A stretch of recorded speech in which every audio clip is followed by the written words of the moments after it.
The following content is not suitable for children.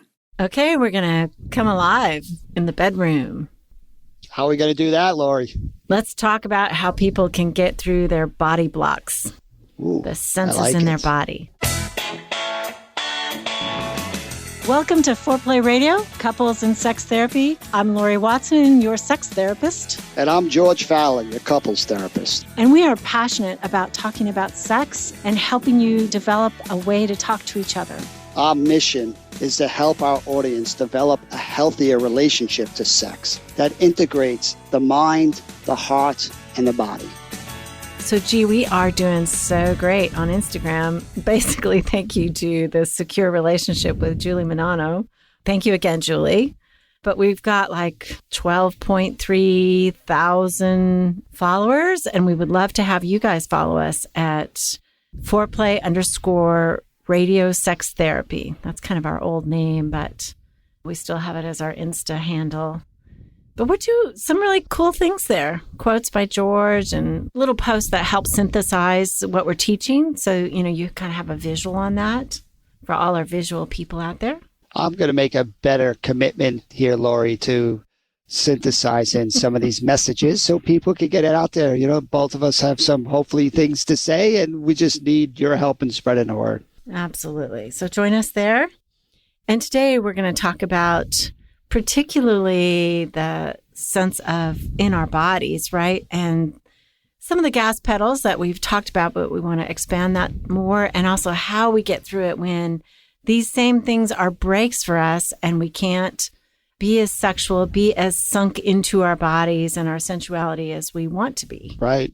And a lot of this, the idea for this podcast came from our couples day of great sex and just having couples talk to each other about things often they don't talk about. And it was fascinating for me to see how people just don't, we fall into these routines where we just don't even think about introducing more of our senses. How do we get more in our body? So this was, I think, great success for a lot of couples during that day. And we want to share that with you all. Yeah. And I didn't tell you this, George, and I won't name any names, but one couple spoke to me privately and they had been sexless for about 10 years.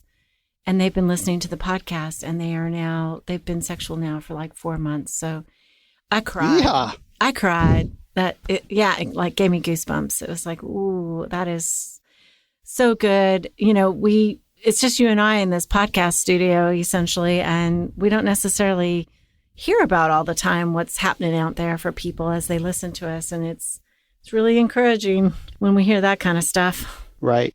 So let's give our listeners just that overview of that acronym BEST sex, right? The best, okay. The B for the body, which is what we're going to focus on today, those 5 senses. How can we help people become more engaged? The E is for their emotions, right? The heart. How can they be more tap into that romantic side? The S is a spiritual side. For a lot of people, that's a big access. We become part of something bigger than ourselves. And the T is for the thinking, right? The erotic brain. How do we access more of that? This is all about levels of engagement. So as couples start to think about the gas pedals, the things that they do well in that BEST acronym, and then the brakes, things that actually turn off their kind of desire, their passion. So the more that we can increase these gas pedal scores and decrease these brake scores, the higher levels of engagement. So today we're going to talk about the body. The body. And the 5 senses. Okay. So touch and skin and warmth, all those good things. Ah, wow, touch, right? Our first language. It is our first language. I mean, we come into the world, we only get security and regulation by being held and touched. And did you hold your children to you when they were born? Were you in the birthing room? Yes. Yes. Skin on skin? Skin on skin. Oh, George, I love that. I'm so glad you did that. My son had, my wife, again, normal, had trouble breastfeeding those first couple of days, so I had to feed him with my finger, some little kind of thing he sucked out of. It was pretty amazing. Precious. That's really precious. I can still think about that 20 years later. Yeah, I know, particularly, I had some trouble. And the babies were taken from me. But my second son, I said, nobody takes him for 6 hours. This is, he's mine. And I just got to hold him. And that was really a different, wonderful experience. Just that skin on skin, those first 6 hours. It's a real bonding experience. And of course, later with my other children as well. And for so many of us, touch is our primary love language. But even if that's the case, we can get more specific. Like, let's break this down. Like, what type of touch do you actually like? Do you like it firm? Do you like it soft? What's the pressure, the temperature, the tickles? Like, as we get clearer, me and you were joking around. You were like, no tickles for me. That's, that's, Yeah, so. No. You think that's my block? It could be, it could not be, right? This is an investigation that we're inviting everyone to listen to. Like, what are things that are turn-ons? That's the gas pedal. The more specific you like touch, like you like soft touch in the beginning, a little bit firmer as, can you communicate that? Or your partner's not a mind reader. The more that you could identify what it is that you like, it just gives you more good stuff. Right. Exactly. Right. If you like a nice warm, you surprised me with that at the training. You were like, the best investment you can make is a heating pad for the bed, right? If you get a woman's body nice and warm, that's such a big part of kind of letting her relax and let go. And if you're crawling into a freezing bed, it's a lot harder to process. So again, there's some simple things here that everybody probably can do that can increase the levels of touch that's welcoming and exciting and hits that gas pedal. Yeah, temperature, I think, is so important. Right now, for us, we're heading into winter. And so, warm beds. That definitely makes a woman relax, I think. Absolutely.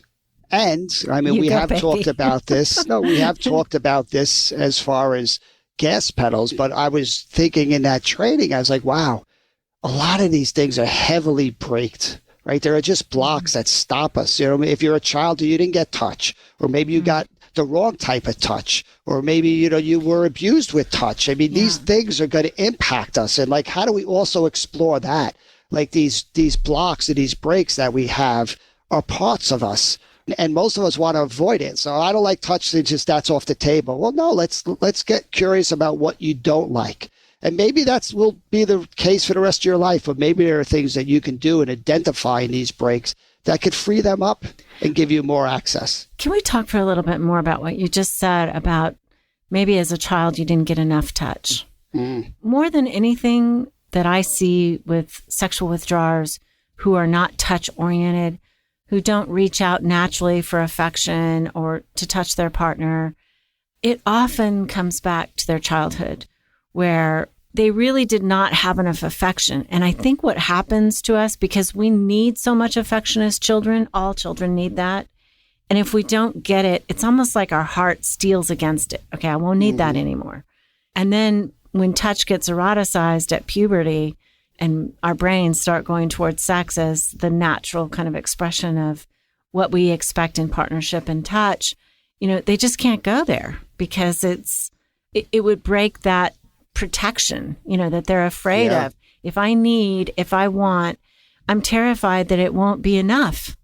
And so rather than being a pursuer and asking more, they basically are backing up. And it's like, I'm not even going to break the surface with my need.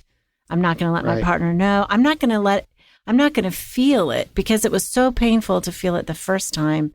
I can't do it. I really do think there's some wonderful thing about a sexual withdrawer who came from a family without enough touch, and they marry somebody who can't get enough touch. Yeah. Because they want to keep touching their partner and touching their partner and touching their partner. And I just wonder if in that abundance, maybe that's kind of the plan. The person can finally open up again to their own need. Yes. And it works so well in that honeymoon period because they're both flexible and open. The problem is once the threats come into the relationship, right, the inevitable fights, those old strategies then kick back in, right? And people who don't get touched. And what's so tragic, you can go through the family tree and you see the generational passing down of the no touch. Yeah. Right? No parent wants to not touch their kid, but if you didn't get the touch, it's harder to give the touch. And you just see this intergeneral transmission, right? Intergenerational. The good news is if you could identify that, I mean, literally, if you're a child and you don't get touched, you got to learn to leave your body, right? You got to learn not to need the touch, because to need it and be disappointed all the time is just too painful. So people will dissociate. They actually will distance themselves from their own body, right? And they'll live in their head. And literally, George, I think the word pain happens in people. Like sometimes they experience touch as literally painful. Yeah. Or irritating, or all kinds of things that feel bad to them. Right. If touch puts pressure on you, it means, you're going to fail. You're going to disappoint your partner. I mean, touch wouldn't make sense why people recoil from that. Mm-hmm. Right. And these are these breaks that we're really inviting our listeners to listen to. Like, who do you talk to about that? How do you give space? Because most of us just want to avoid it. I mean, the root of dissociation or disconnection from your own body, the good news, it's never too late to add the missing ingredients, to get curious, to create that neuroplasticity that starts deep down. There's definitely a part of your body that wants it, right? But the only way you're going to get there is to face the blocks that get in the way of that. Exactly. Now, speaking of childhood, and you brought up that I don't like tickling, it just occurred to me, I was held down and tickled by my brothers. I had 2 older brothers who were much stronger. And I think it was that I couldn't get them to stop, that out of control. It wasn't fun anymore. Yeah. So it probably is some deep memory that needs to be healed. Well, hey, listen, forced touch, your body remembers it. It doesn't like it for good reasons. Absolutely. So maybe if there was some tickling where you had a lot of power and agency and control, your body might have a different response to it. Okay, I'm turning on, Be careful, man. Derek. Let's come back and talk about this more on break. Okay, Please use a lubricant. Uberlube is the lubricant that I have been using for 20 years and recommending to clients because it is silicone-based and it has a trace of vitamin E, which is actually good. There's studies out that demonstrate vitamin E oil on the vulva actually heals us. I mean, it makes it better, even during foreplay, even during the time that when you're sort of getting ready for intercourse, that is the time to use Uberlube. And I just invite you to go to uberlube.com, use the coupon foreplay. That helps support the podcast.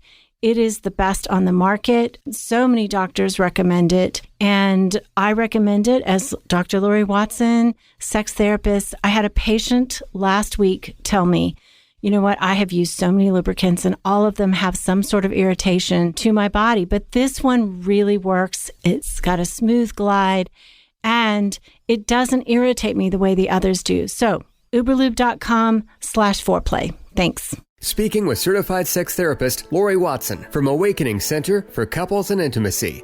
Lori, what is an intensive? So an intensive is 12 to 14 hours of therapy all in one weekend. And it's a way to really make fast progress on an issue that you've been stuck in. Maybe it's a sexual issue or a relationship issue. People will fly in maybe on a Friday and we'll do 3 hours usually, get them acclimated, kind of set a direction. And then on Saturday, we usually do 4 or 5 hours and Sunday morning 4 or 5 hours as well. Compared to weekly therapy, I mean, there's just so much more you can get done when you have a chunk of time. How do people know if an intensive will help them? I do an initial hour interview to make sure that the candidate is suited for that kind of deep, long work.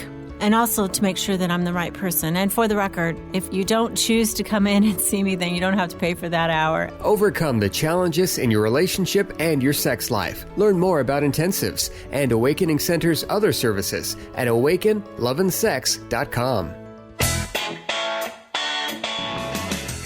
Okay, we're back, and George wants to talk about 5 senses. So we're talking about 5 senses, whatever George wants. Okay. If the world could only be so simple, Lori. Yeah, whatever George wants. Other senses, I think, where people get hung up with that break, especially I see breaks with women and smell. And there is a physiological issue. Women have keener noses than men do. So I just think, yeah, I don't know. I have had no success in this with women in terms of if they're not clean or if their partner's not clean, and I just say take the shower. I don't know. It feels like I'm fighting an uphill battle and I give up. What do you think? No, I think a lot of men just don't think about this. My son comes home from a football game. He don't even want to shower. He's like, I'm going to pick my girlfriend. I'm like, does it even occur to you, like, to take a shower? So I think this could be a break that a lot of men are not even that aware of, right? How much of that could be a turnoff? Because I guess, you're driven by testosterone, that the smells aren't as important. Yeah. Right? But that's something. Or they're good. I think some men like sweat, all of that kind of earthy human smell can be good for them. Whereas I think a lot of women not as good. There are, I'm sure we're going to get letters, women out there who are like, no, I really like it. I will say for me, like when my husband has been hiking out in the woods or he goes out to gather firewood or something for us and he comes in and he has that outdoor kind of almost sweaty smell. It's like, oof, that is really good. Right. That's a big turn on. Have you told him that? George, I have told him that, yes. All right. Nice. Yes, I have told him that. I don't think I've ever said that, like, this smell really turns me on, or it's something we could be more explicit on. This could be a great gas pedal. If it's not really that relevant to you, that's probably something you could practice a little bit more or play with a little bit more. But I like what we're doing here. We'll also invite people to think about, is this a break? And if there's a bad smell, that's really going to turn you off for good reasons. We got to find a way of communicating that. We got to get both people to just become more aware that this is part of what's going to make the body engage or disengage. I think women, too, are all hung up about how their vulva smells, even if they're clean, even if they're from a shower. They won't let their husband give them oral sex or their partner give them oral sex, because they're convinced they don't smell good. Right. Well, what about visual? I think, again, you can't just leave away from that. Right. You have to say something positive. Like what? Viva la vulva. I did talk to a male patient once and his wife was hung up and he's like, you know what? It's like nothing. It didn't even hit his brain. It was just like he liked doing it. Smell was part of it. It didn't hit his brain as something at all bad. Yeah. So we're encouraging you to talk about the smell and the taste. How many couples do you think have actually had that conversation? I think very few. Right. And if you don't have the conversation, then you're going to fill in the blanks with your own assumptions, which probably are going to be too positive. Probably it's going to be some version of, it smells and I don't like it or my partner don't like it. We're going to fill in the blanks in a probably negative way. And I bet you if you have this conversation, you might find some different information. Yeah, and that's what we want is people to reach for their partner and say, hey, this is what I'm anxious about, right? That's vulnerability. And having their partner give them some reassurance. It's like, no, I like that. I like your smell. It's good for me. And I would say 99% of the time, that's the truth. Awesome. If you could have that conversation, we're opening up more space here for more of the senses. So how about the visual, Lori? I think a lot of men are so visual, right? They want to see things. That's a big part of their turn on. So we can see the gas pedal. And a lot of, partners want the lights off. There could be a break. Like, what is that about the lights off that feels safer? This is funny because remember you said pick a scene that we're going to show in the couples retreat, and you wouldn't tell me what scene to pick. And then I pick one, and all you do is complain. It's like, it's too dark. I can't see it. I don't even know what it's about. It's not as sexual as I thought it would be. And I'm like, oh my gosh, why didn't you just tell me which one to pick? But again, even in the scene, you were saying, complaining, it's too dark. I think a lot of men, right? They want to be able to see their partner, see what's happening. Because it's a gas pedal for them. So that sense is well developed, right? And maybe they have to play around with being blindfolded and not having that and see what that's like. But I guess I'm curious about the break part of this. Like, if you don't want to see anything, what's that about? Right. And are there things that you could do that explores that? Like, if the lights were on, what would you see? What would that bring up? Is not the way you don't like the way you look, the way your partner looks, like what's going on there? So if the lights are on, why do you not want the lights on? What's going to happen? What's the bad thing that will happen? Right. My partner, I think much of it is my partner will see me and judge me negatively. and reject me. So people who don't want the lights on, they're afraid of rejection, really. I think it's deeper than that. That's absolutely true. But how many partners don't even want to make eye contact? Right? If you're making eye contact, you're not looking at anything else. And yet there's something about the eye contact that's so difficult, right? They want to have their eyes closed. Maybe it makes it easier to focus. I'm sure there's good reasons, but how do we play around with, well, let's open our eyes and see what that's like. Does that deepen your intimacy? Does it bring up awkwardness? Like it's more stuff for us to talk about. Yeah. With the lights on, right? You can make more of an interpersonal connection versus just the sensory experience of touch. It brings somehow or another more spirit connection, emotional connection, because you're looking at your partner. I like that. That's true. But so, I mean, maybe that's fearful. Maybe it's kind of a shame-based reaction of if my partner sees me enjoying this, I'm going to feel shame in that because, I don't really give myself permission to sink into this and go for it and enjoy. Yes. Yeah. Could be lots of reasons. I think a lot of us just make these, when we're younger, we fall into like something that works and we like, and we just stick with it without ever challenging it. Right. So my eyes were closed the first time I have sex. I guess that's just what I do. And we're just, again, inviting conversations between partners to just identify. So how about hearing? How about sound, listening? I mean, that's... one of the tricks to discovering what your partner's kind of favorite mode is listen to their metaphors. People who are auditory, they often use metaphors like, I hear you. When I hear you say that, I think this or whatever. Or I gotcha is a more kinesthetic metaphor. Those people, maybe they're more touch oriented. Or I see you. Or I see your point. I mean, people who are visual sometimes use those metaphors. It's just interesting. I don't know if that translates to sex or not, but... Well, with people with sounds, certainly is a gas pedal. A lot of people love expressing their sounds, hearing their partner's sound, using dirty talk. I mean, that's a big gas pedal. The flip side is the brakes. What about people who don't say anything? There's something about sound does something to them that they don't want to express any sounds. Yeah. One of the breaks that comes up for me as I think about that is if your partner is not making any sound, also that means potentially they're not making any reassuring sound. So you don't know if you're doing it right for them. If the way you're touching them is good for them, they don't necessarily murmur anything. So without that encouragement, it is kind of a break. Yeah. Certainly not a gas pedal. Well, the sounds you're making, the sounds your partner's making, music in the background, there's so much here that we can bring into the sexual encounter. But a lot of times partners just don't think about it. It's just something that happens that they're not aware of. We're trying to help them become more intentional. Like, how is sound in your relationship? I had a female patient who did not like to watch porn, but she really liked to listen to porn. Because the breathing, the sounds, all of that just felt so sexy to her. So interesting. So how do we explore if sounds don't turn us on, but actually start to turn us off? What is that about? Maybe when you were younger, you weren't allowed to express things verbally. Maybe you're concerned that how you might come across. There's something there that we want to just be curious about. And I think language is problematic, especially if one partner wants to use a type of language and the other wants to use something else, like prim and proper names versus slang names or something for their body parts and for what they're doing.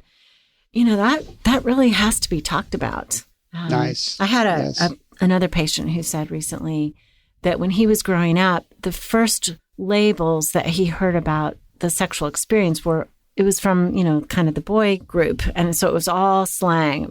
And those were the most sexual words to him. That's how it hits his brain. That's a sexual word. The stuff he heard in school, it didn't feel sexual. It was clinical. So, I think if we could talk to each other about, is this a sexual place for you? That would be good. So good, Lori, so good. And the opposite is true. If you heard words that shut you down or shamed you or made you feel bad about yourself, that's going to slam on the brake. Talking about taste, it's the same thing. What I'm excited about in this episode is just to invite people to be more curious about the breaks. Because I think what most of us do is we don't like it and we throw it away. And we just lose access to those parts of ourselves without ever exploring them. You might never like tickling, but if you explore it, there might be something more that we access. And I think so many lovers never have these conversations around what turns them on and what turns them off with the five senses. So cool stuff, Lori. Cool stuff. Okay. So talk about those breaks in the five senses. See if you can think about what would happen if the lights were on, what would happen if, you were tickled, what would happen if you allowed yourself to look at your partner, or if you allowed your partner to look at you. What are the bad things? And see if you can identify what the break is, and then offer that up to your partner. This is what I'm feeling. This is why it's a turnoff for me. That makes sex so much more intelligent to our partner. More gas pedals, less brakes. Keep it hot, baby. Lori, really excited about the Success and Vulnerability Project. We are really pushing the leading edges of therapy and breaking down the process and in moments, session by session, choice points. Why does this work? What intervention are you using? If it works, what do you do next? I mean, this is the next level for therapists. If you want to up your game, you want to see real clinical examples, you want to break down the process, you want demonstrations, you want teaching. I mean, it's all there. Really exciting, good stuff. It is. I love it. I listen to the new modules repeatedly. It's great information. I'm learning, still in the process, and it is good. I love what you guys do teaching and the demonstrations. They're fun, they're funny, and they're really helpful to my work. So this is training for therapists. If you'd like this training, go to successinvulnerability.com. It's all one word, successinvulnerability.com. Call in your questions to the Foreplay question voicemail. Dial 833-MY-4PLAY. That's 833-MY-4-PLAY. And we'll use the questions for our mailbag episodes. All content is for entertainment purposes only and should not be considered as a substitute for therapy by a licensed clinician or as medical advice from a doctor. This podcast is copyrighted by